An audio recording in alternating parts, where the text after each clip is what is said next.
안녕하세요. 사랑하는 성도님, 생명의 주님이 우리와 함께 하십니다. 우리와 함께 하시는 주님을 찬양합니다. 기도합시다. 하나님, 주님의 은혜와 사랑에 감사합니다. 오늘 또 저에게 주신 이 하루 하나님께서 허락하신 기회이며 또 은혜의 하루임을 기대하고 감사드립니다. 오늘도 주님의 말씀을 사모하는 저희들의 심령에 다가오셔서 들려주시고 깨우쳐 주시고 이 혼란한 세상 속에서 오직 주님의 말씀 통하여 또 말씀 붙잡고 진리의 바른 길 걸어갈 수 있도록 인도하여 주시옵소서. 예수님 이름으로 기도합니다. 아멘. 네, 오늘 말씀은 사사기 19장 11절에서 21절까지입니다.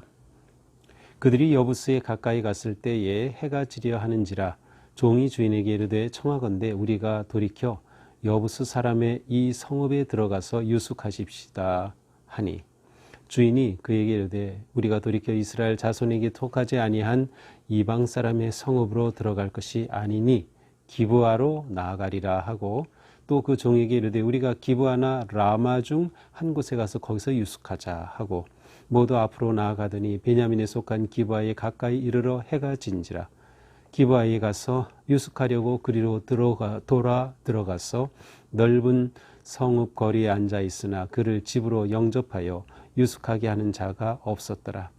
저녁 때에 한 노인이 밭에서 일하다가 돌아오니 그 사람은 본래 에브라임 산지 사람으로서 기브아에 거류하는 자요 그곳 사람들은 베냐민 자손이었더라. 노인이 눈을 들어 성읍 넓은 거리에 나그네가 있는 것을 본지라.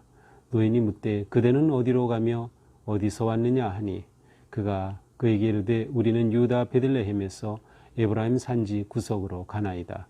나는 그곳 사람으로서 유다 베들레헴에 갔다가 이제 여호와의 집으로 가는 중인데 나를 자기 집으로 영접하는 사람이 없나이다. 우리에게는 나귀들에게 먹일 집과 연물이 있고 나와 당신의 여종과 당신의 종인 우리들과 함께한 청년에게 먹을 양식과 포도주가 있어 무엇이든지 부족함이 없나이다 하는지라. 그 노인이 이르되 그대는 안심하라. 그대의 쓸 것은 모두 내가 담당할 것이니 거리에서는 유숙하지 말라 하고 그를 데리고 자기 집에 들어가서 나귀에게 먹이니 그들이 발을 씻고 먹고 마시니라. 아멘. 자, 이제 어제 말씀에서는 이 레위인이 이제 자기 첩을 데리고 이제 장인 집에서 떠나죠. 그런데 장인이 계속 붙들고 하루 더 머물러라, 먹고 마시라, 쉬라 하니까 미처 떠나지 못하고 있다가 결국 마지막 닷새 날에 장인이 베푼 것을 먹다가 저녁 때가 되어서야 떠나게 됩니다. 자, 그런데 이제 오늘 본문을 보니까 재미있게도 이 사사기 19장 지금 어제 오늘 본문에서는 같은 표현들, 의미들이 계속 나와요. 그러니까 9절에서는 날이 저물어 가니 또 해가 기울었느니라 이렇게 돼서 떠났는데 오늘 11절에서도 해가 지려 하는지라 이렇게 돼 있고요. 또 14절에 가서야 해가 진지라 이렇게 돼 있어요. 그래서 이 레위인이 출발한 시점 자체가 잘못된 선택이었다. 위험을 안고 출발한 시간이었던 거죠. 어쨌든 이렇게 이제 출발을 해서 여부스에 가까이 이르게 되었습니다. 여부스는 베들레헴에서 한 10km 좀 떨어진 곳, 이 여부스가 어디라겠어요? 예루살렘입니다. 네, 예루살렘인데 바로 이곳까지 이르렀어요. 10km나 벌써 온 거죠. 해가 질 때 출발했다고 했는데 아직 해가 지지는 않았고요. 해가 지려 하는지라 해가 지려고 하는 상황입니다. 자, 이렇게 도르러 또 이제 여부스 지역에까지 이르렀는데 종이 말하죠. 종이 레위인에게 여부스 사람의 성읍에서 유숙합시다. 이곳은 이스라엘의 경내가 아니었어요. 이방인 여부스 족속이 사는 곳이었죠. 그러자 이 레위인이 말합니다. 우리가 돌이켜 이스라엘 자손에게 속하지 아니하니 이방 땅, 이방 성읍에 들어가는 것은 옳지 않다는 거죠. 우리가 이방 성읍으로 가지 말자. 그 대신 좀 더 우리 가자. 어디로? 기브아로 가자. 기브아는 여기서 또 6km를 더 가야 합니다. 이렇게 더 가게 되면 지금 해가 지고 있는 상황인데 말이죠. 그럼 어쨌든 종은 이 주인의 말을 따르죠. 그래서 레위인과 이 종 그리고 첩은 다시 더 가서 바로 기브아까지 가게 됩니다. 심지어 이 레위인은 기브아 또 6km를 또 더 가면 라마라는 곳이 있는데 거기까지도 생각하고 있다고 말을 해요. 그러니까 지금 이 레위인은 굉장히 촉박하게 지금 이 일정을 잡았기 때문에 아주 급한 상황에 처하고 말았습니다. 결국 이들은 기브아에 이르게 되죠. 베냐민에 속한 기브아라고 되어 있어 14절. 그러니까 이 지역은 이제 베냐민 지파, 이스라엘 지파가 있는 곳입니다. 바로 이 기브아에 이르렀습니다. 이르러 해가 진지라. 이제야 해가 졌습니다. 계속해서 해가 진다, 또 해가 지려 한다, 해가 기울었다, 날이 저물어 간다. 이러한 표현들이 계속 나오는 것은 아마 이 시간의 촉박감, 이러한 것들을 계속 주려고 하는 그러한 표현인 것 같습니다. 자, 해가 졌으니 더 이상 가기 어렵습니다. 그래서 결국 이제 이 일행은 기브아에 머물게 됩니다. 베냐민 지파에 속한 기브아입니다. 15절에 보니까 이제 그들이 이곳에서 유숙하기 위해서 기브아에 넓은 그러한 광장이 있어요. 그래서 그곳에 앉아 있습니다. 여기서 앉아 있는다는 것은 누군가가 와서 자기들을 맞아줄 것을 기대하고 있다는 것이에요. 이 당시는 낯선 사람이 오면 나서서 그를 집으로 초대해서 그를 먹을 것을 주고 이렇게 환대하는 것이 그 당시에 당연한 문화였습니다. 그러니까 이 레위인의 일행은 넓은 광장에서 저녁 때가 돼서 해가 지는데 누군가가 나와서 자기들을 영접할 것을 기대하면서 이 광장에 앉아 있습니다. 그런데 문제는 영접하여 유숙하는 자가 없었더라. 아무도 이 일행을 받아들이려 하지 않습니다. 그야말로 이 기브아 지역의 사람들은 냉대하는 사람들이었어요. 전혀 환대를 모르는 사람들이었어요. 자, 장인어른, 어제 보면 장인어른은 그 환대가 너무 지나쳤어요. 반면에 이 기브아 사람들은 냉대가 지나쳤어요. 전혀 아무도 물으러 오지 않는 거죠. 자, 16절입니다. 저녁 때 한 노인이 밭에서 일하다 들어오니, 그런데 마침 한 노인이 일하고 돌아오다가 이 레위인 일행을 보게 된 겁니다. 근데 원래 16절 처음 시작하는 것에 보라 이러한 단어가 있는데 이것이 우리말로는 번역이 안 되어 있습니다. 정말 이 읽는 독자들 우리들이 보라 하는 이 단어를 보면 뭔가 이제 기대감을 갖게 되는데 아쉽게도 그 단어는 번역이 안 됐습니다. 한 노인이 오다가 이렇게 앉아 있는 일행을 보게 됩니다. 근데 이 노인은 보니까 에브라임 산지 사람. 자, 에브라임 산지 사람 누구예요? 바로 이 레위인이죠. 지금 이 레위인이 에브라임 산지 구석, 사실은 먼 곳, 북쪽에서 온 사람인데 동양인 할아버지였어요. 이 에브라임 산지에 사는 출신인 할아버지인데 지금은 베냐민 지파가 있는 이곳에 와서 거주하고 있었던 거죠.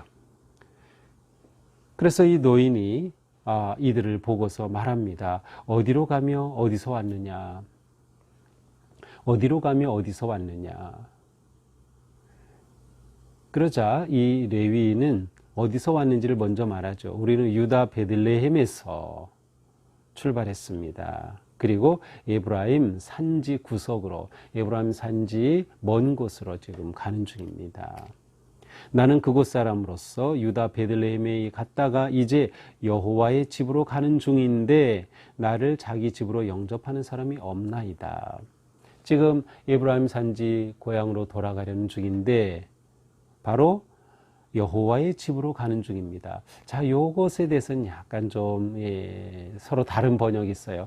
여호와의 집으로 가는 중. 여호와의 집이라면 당연히 하나님의 임재하심을 상징하는 성막이 있는 곳이죠. 바로 실로가 성막이 있던 곳인데 바로 이 실로가 있던 지역이 바로 에브라임 지역이긴 하였어요. 그래서 여호와의 집으로 간다. 근데 정말 이 레위인이 여호와의 집을 향해 가는 것일지는 의문입니다. 왜냐하면 이 레위인의 모습 자체가, 행동 자체가 이렇게 신실한 레위인답지가 않기 때문이죠.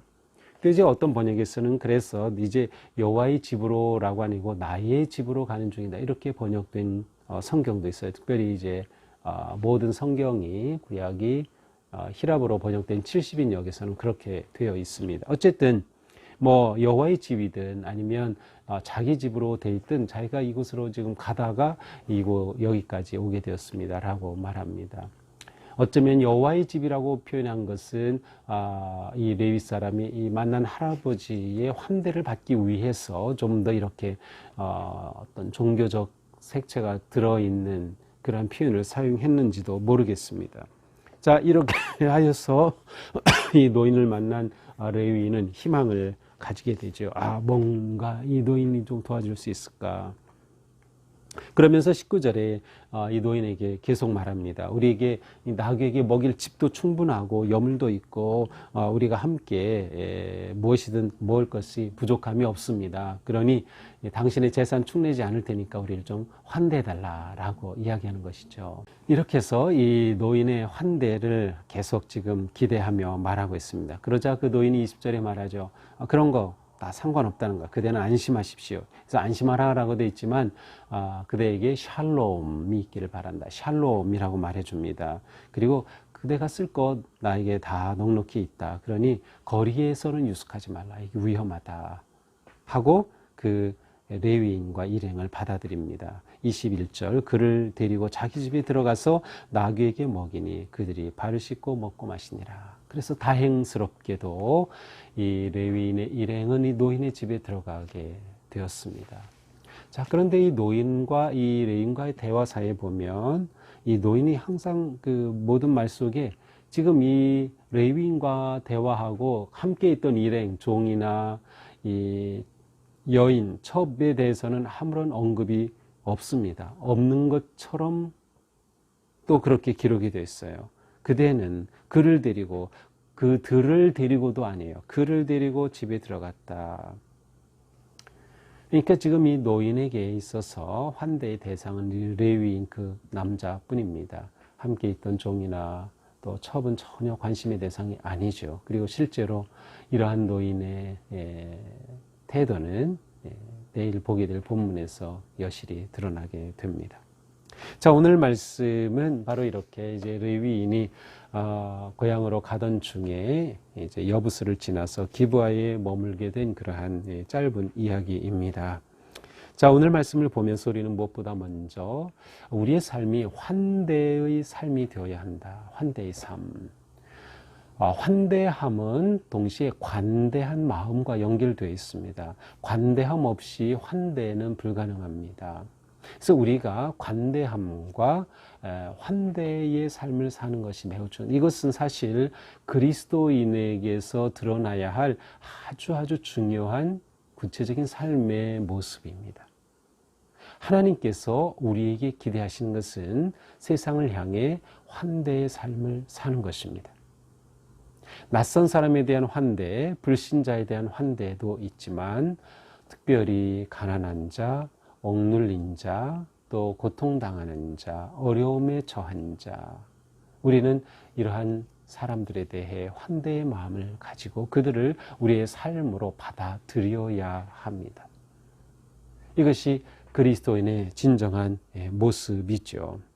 사실 환대는 하나님의 명령이기도 합니다. 그래서 구약에 보면 레위기 19장이라든지 신명기 10장에서는 반드시 나그네를 영접하라고 되어 있어요. 왜냐하면 너희가 나그네였던 것을 하나님이 구해주지 않았느냐. 그러니 너희고 나그네를 대접하라. 사실 이스라엘 백성들에게 이것은 아주 중요한 하나님의 명령이었습니다.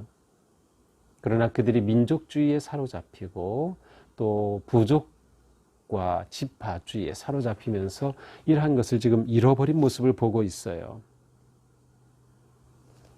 베냐민 지파가 있었던 바로 이 기브아 사람들은 환대의 마음이 전혀 없었던 거죠. 환대를 상실한 시대를 보여주고 있습니다.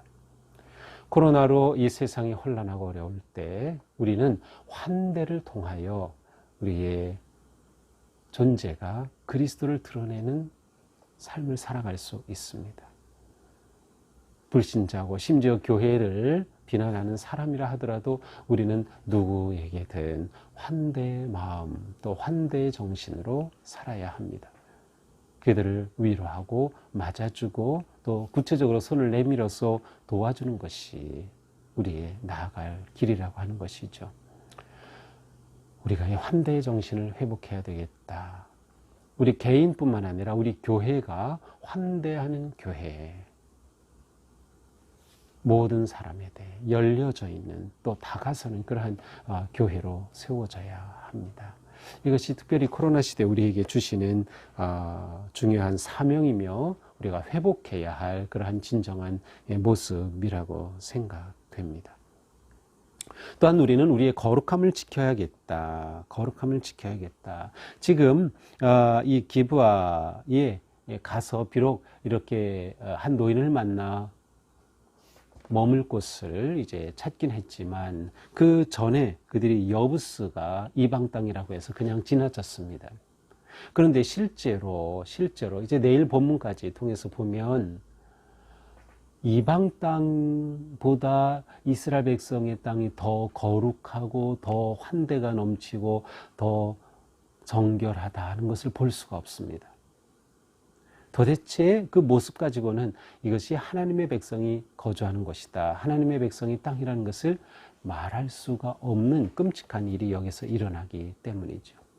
그래서 우리는 이것을 보면서 우리가 우리의 거룩함을 지켜야겠다. 세상과 우리가 다른 점이 전혀 없다고 하면 세상처럼 똑같이 그렇게 냉대의 삶을 산다고 하면 무관심의 삶을 산다고 하면 더러움의 삶을 산다고 하면 이것은 아니라고 하는 거죠. 그래서 우리는 우리의 거룩함을 지키는 그러한 삶을 살아야 되겠다. 빛과 소금의 역할을 잘 감당하는 것이죠. 우리는 이 노인이 이 레위인에게 물었던 이 물음을 진지하게 받아들여야 하겠습니다. 그대는 어디로 가며 어디서 왔느냐? 물론 이것은 나그네에게 묻는 질문이지만 이것은 우리에게 정말 중요한 질문입니다. 우리는 어디서 왔고 어디로 가는 걸까요? 우리의 인생은 어디서 왔고 또 어디로 가는 걸까요? 우리는 정말 하나님 은혜 안에서 예수 그리스도를 통하여 어디서 왔는지 알고 있고 어디로 가는지 알고 있을까요? 내가 어디서 왔는지를 알고 내가 어디로 가야 하는지를 아는 인생은 행복한 인생입니다. 사명을 따라 살기 때문이죠. 내가 갈 곳을 알기 때문이죠.